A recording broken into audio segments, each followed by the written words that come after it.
Atlas in the hot seat tonight. And Atlas. Goes by the name of Atlas the Bookkeeper. How you feeling, my friend? Obviously, we can all see the new thing in the room. Today, I have a professional grade microphone, the likes of which I haven't, really looked into in over 10 years. It was 2014 when I moved here to Washington State from Connecticut. And back then, when I was in Connecticut, I was only using USB microphones that were very basic, sitting on a table in front of me and the like. And when I moved out here, I wanted to be more professional. I listened to my viewers who were like, you got to get a preamp and you got to get an XLR mic and you got to do this and you got to do that. Admittedly, back then I knew way less about any of this stuff than I do today. I didn't use filters. I didn't mess with it at all. I just kind of let it sit there plugged in, and sometimes it sounded great and sometimes it sounded awful. So, obviously, quite a lot has changed in the last decade when it comes to people podcasting and broadcasting and recording, you know what I'm saying? And it left me behind. It really did. I just stayed with the same equipment because I felt, I don't need upgrades or whatever.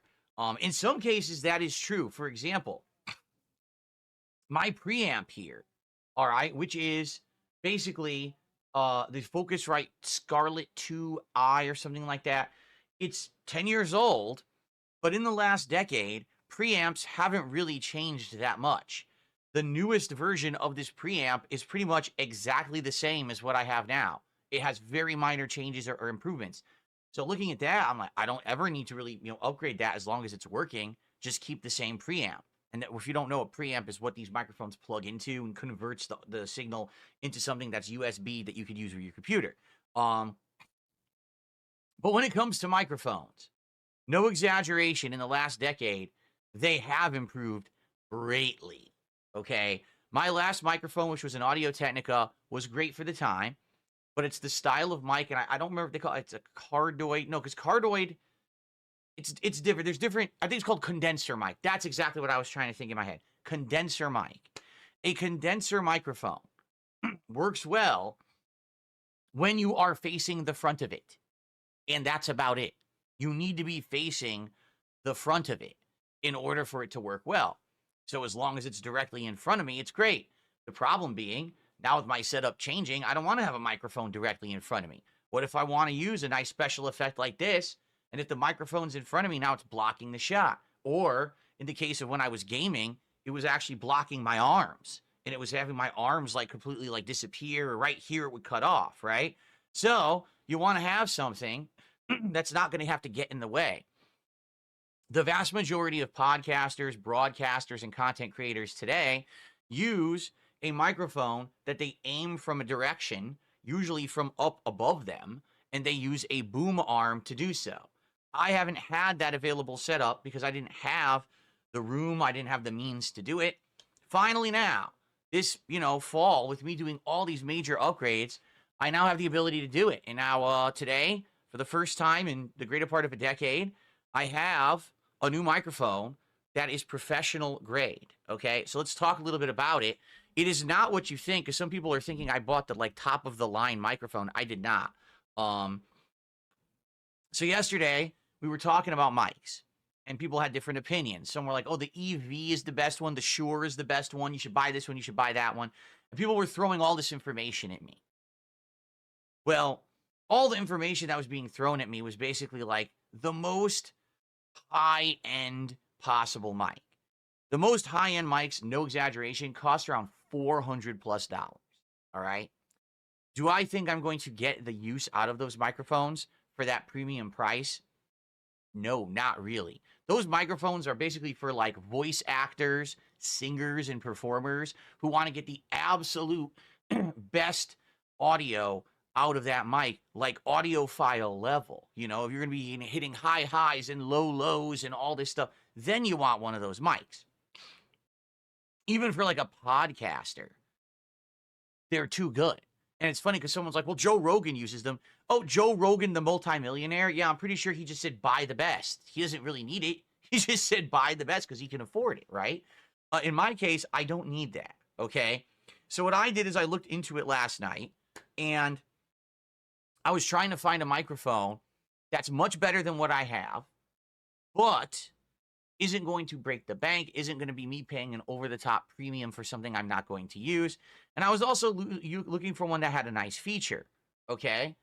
Well, of course, like everything, buying stuff online is hit or miss. All right, first of all, let me show you what I got.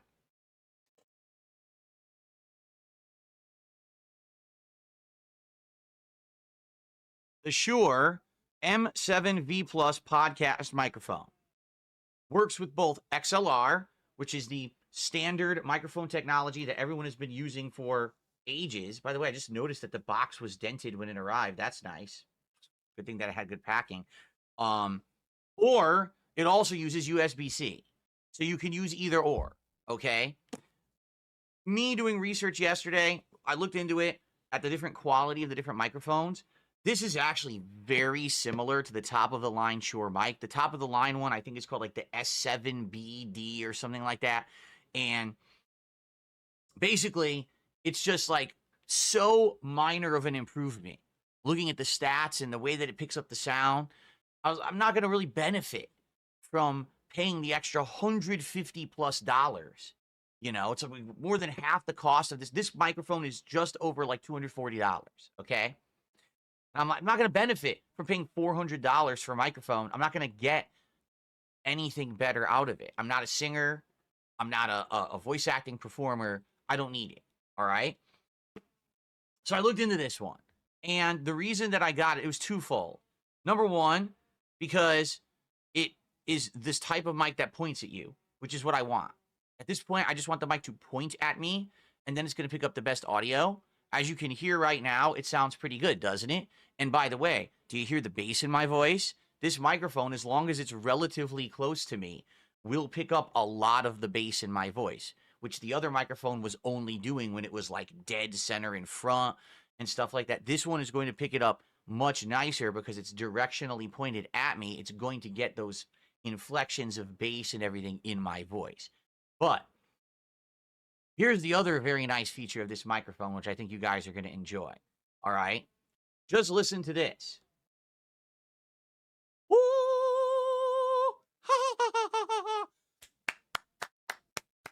Oh! So I know that that was a little variety of sound effects. But did you notice something in that variety of sound effects? Did you notice that nothing dropped off? Did you notice that you could hear the high highs and you could hear the claps? Did you notice that absolutely nothing is cutting off or dropping? This microphone should not cut off or drop any range of sounds. It's built to actually be able to cover those sounds, okay? Lucky Gremlin, if you say it sounds the same to you again, I'm just going to remove you from chat because I've already tested this and it's concretely different. And I've had enough of people being negative every day and you're one of them. So just stop right now.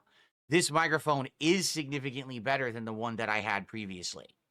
Okay, you can actually hear the laughing. You can hear the high tones. It's not cutting off and muting like the old mic used to do. The problem was with the old mic, it couldn't handle the extremes. It was either one way or the other. So this one can handle the extremes and adjust them. Okay? That's what's good about the mic. So this will actually sound more similar to the previous mic levels that I had. Only difference is now it won't blow your ears out. This is what I wanted to do when I put all the filters on the microphone earlier in the year, but it didn't really work. The filters basically muffled too much. Well, now this microphone is working well. And the thing is, I still have the filters on it. Here's what happened, okay? Let me tell you the whole story from start to finish of getting this working this morning.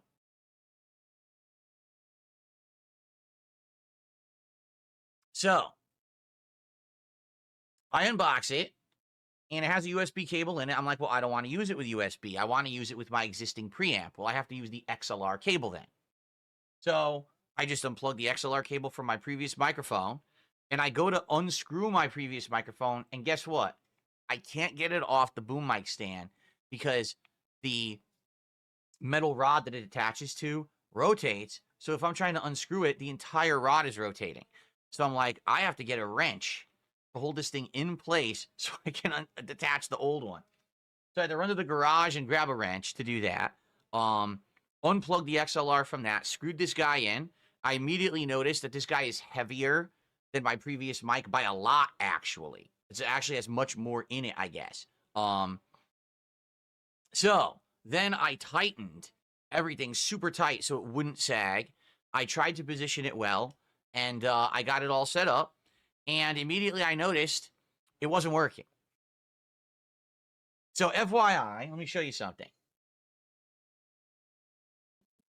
I want you to take a look at that microphone. Do you see something on it? I know this is silly. You're going to say, oh, there's a light on it. Yeah. So this microphone is supposed to have touch to activate and touch to mute. I was like, oh, that's a nice feature. So when I'm using it, and let's say that I want to stop talking for a second, I'm going to sneeze, or I'm going to cough, or I'm going on a break. Okay, guys, I'll be right back. And then I should be able to walk out of the room, and you can't hear me. Except I plugged it in, I'm looking at it, I'm like, the light's not turning on.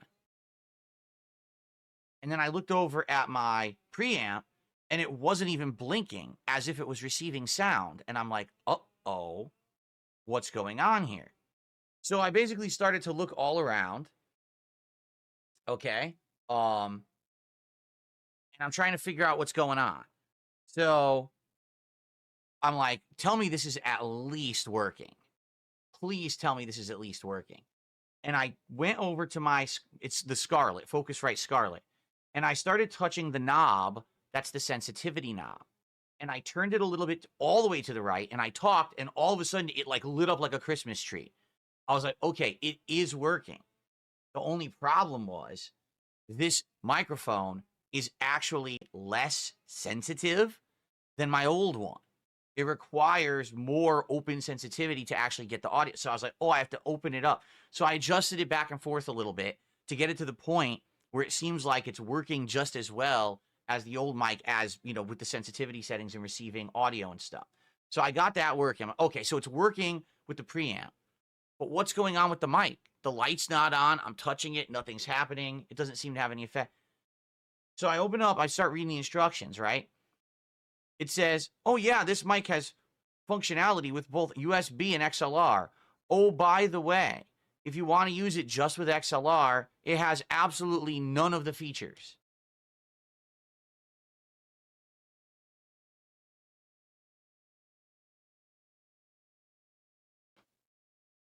None of the features.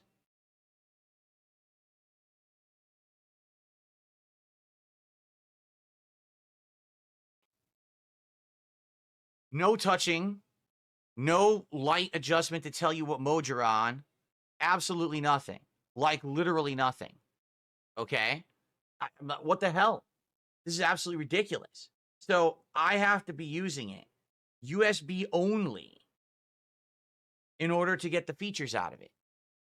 Well, that sucks, because here's the thing. I could use it USB. I have a USB 3.0 port open right now, but then I can't use my preamp. So if I don't use the preamp, the audio levels are going to sound completely different. I'm not going to have the adjustability that I want, you know? So basically what would happen is if I don't use my preamp, I'm forced to use the software that the microphone comes with. Now, I'm not saying that the software is bad. It's a name brand. Sure, that's a name brand for microphone. But do I really want to have to rely on that software being fully compatible with OBS and everything working properly? Do I want to learn a whole new suite of software to use this microphone? Not right now, okay? So I'm not saying that eventually I may not use USB 3.0. It's just going to be frustrating because the cord they give you isn't long. The cord they give you is very short. So how am I supposed to have a USB 3.0 cord going from this all the way down this boom arm, all the way down the side of my desk, all the way across my floor, all the way to the PC over there? I'm going to have to buy extension cables and everything for the thing, you know? So it is pretty frustrating. I wish that it was more clear. Like, no lie, nowhere online does it actually say that if you use this microphone with XLR, you get no features. It says the opposite. Like, it says, oh, fully compatible with XLR. Then why don't you say that the features don't work? Why do I have to buy it, open it, and read the instruction paper inside to find out that it's a half-featured mic using XLR? that's pretty dumb. Because, you know, like I said, I paid just under $250 for it, but that's because it has features. It has the touch. It has all these features. And now I can't use them. Okay?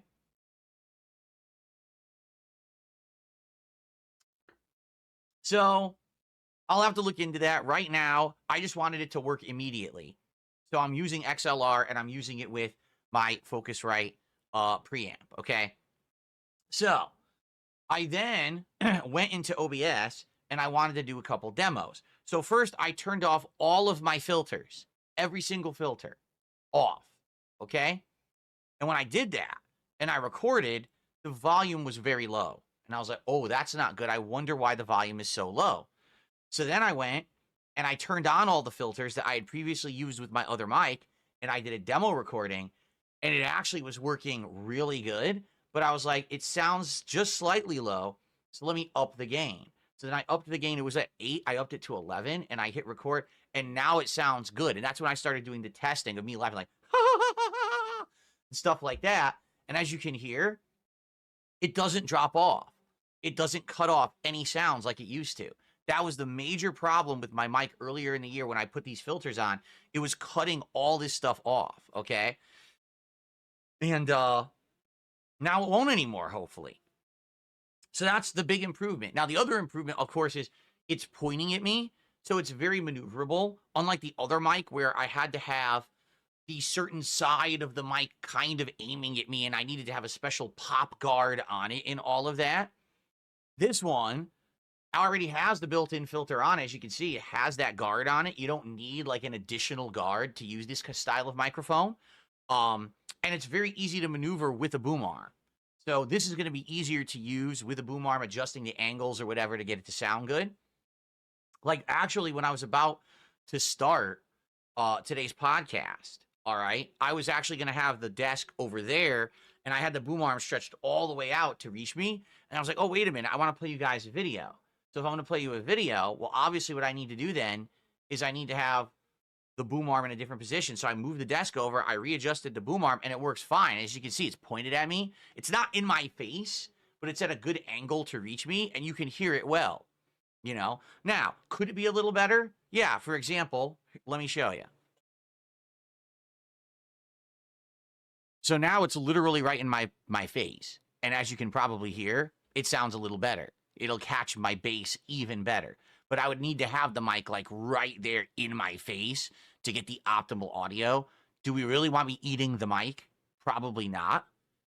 Okay? So it's all depends, you know, depending on the situation or what I'm doing, I could have it closer. Maybe, for example, if I'm going to be doing an interview, maybe I actually want the microphone closer, you know, because then it doesn't really care. You're not looking at the visuals of the interview as much, right?